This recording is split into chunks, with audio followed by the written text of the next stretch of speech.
Assalamualaikum warahmatullahi wabarakatuh. Hello guys, welcome to my video. My name is Tasha Alifakansa. In this video, I want to tell you about the tsunami that was happened in Sunda Strait.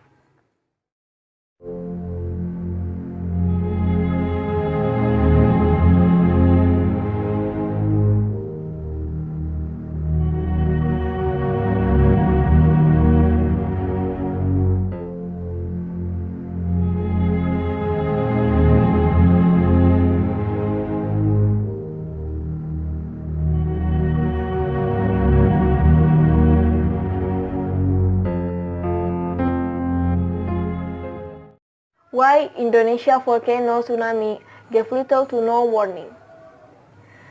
A tsunami swept Indonesia island of Sumatra and Java the night of December 22, just before 9:30 p.m. local time. There was no notice for the wall of water, which left devastation in its wake. So casualties are likely to rise as missing people are located. At least 220 are confirmed dead and more than 800 are injured. The reason behind the lack of warning is the surprise surge of the waves. Unlike past events triggered by earthquake, the tsunami was most likely caused by the collapse of an offshore volcano. People sift through debris in the aftermath of the deadly tsunami in Lampung Province, Indonesia on December 23, 2018. Hundreds of houses were destroyed and dozens of residents have been found dead. Much of the evidence is currently pointing toward a landslide associated with the volcano activity. The Indonesia volcano Anak Krakatau is surrounded by a small group of islands in Sunda Strait between Sumatra and Java. The geologic disk in question, Anak Krakatau, has been undergoing a stuttering eruption since June 18 of this year. While more detailed information about the exact sequence of events leading to the tsunami is still emerging. A large portion of the southern flank of the volcano slid into the ocean yesterday, according to images from European Space Agency Sentinel-1 satellite.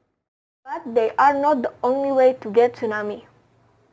Glacier calving, landslides, and volcanic eruptions can also spark the massive waves.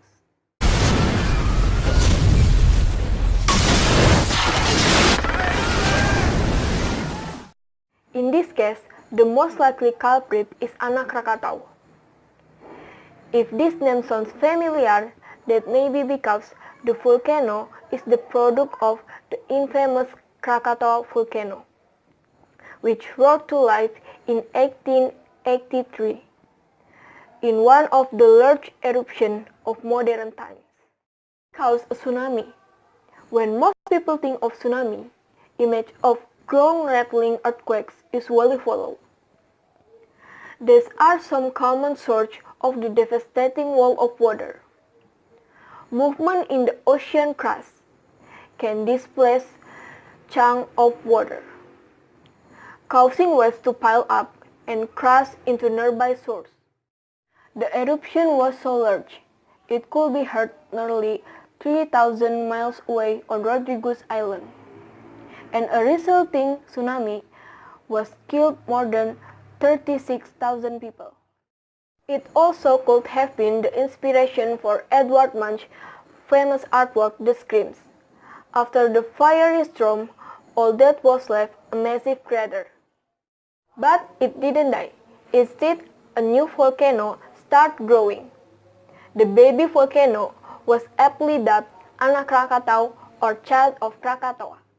For this week event, the volcanic surge of the waves initially generated some confusion about what was happening onshore. Earthquake can give some notice of potential tsunami, but it didn't generate regular earthquake waves. Instead, researchers picked up a low-frequency rumble around the time of tsunami, a hint that a landslide may be to blame. The Child of Krakatoa, Krakatoa Child, has made itself heard in recent years. It's currently sending massive plume of steam and dark jet volcanic material into the air as part of a 6-month-long volcanic rampage.